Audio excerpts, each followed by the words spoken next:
बिस्मिल्लाहिर्रहमानिर्रहीम। आज क्या जो इस्लामाबाद में हुआ है, जिस बच्चे की असमत दरी हुई है उसको पेड़ से लटका दिया गया, अभी यही गम नहीं भूल रहा है, अफसरदा है इस बात पर कि ऐसा वाक़या इस्लामाबाद में हुआ। लेकिन मैं समझता हूँ ये जो NAD के इस बेटे के साथ हुआ है, कराची के बेटे के साथ हुआ है, मैं ये समझता हूँ कि अब ये बंद हो जाना चाहिए।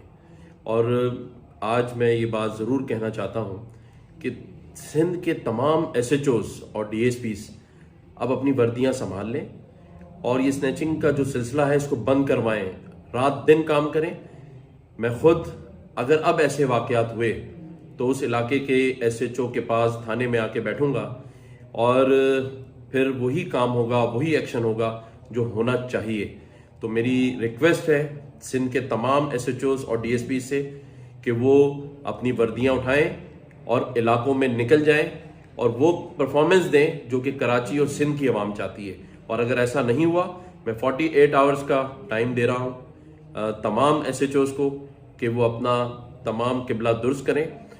IG सिंध बहुत अच्छे आदमी हैं, नेक नियत आदमी हैं, ईमानदार आदमी हैं। मैं उनसे भी रिक्वेस्ट करूँगा कि वो भी अपने तमाम नीचे SHOs को, SSPs और DIGs को कहें कि इस स्नैचिंग के अजाब से शहर कराची के लोगों की जान छुड़ाएं, सिंध के लोगों की जान छुड़ाएं। शुक्रिया। बहुत शुक्रिया, बहुत शुक्रिया।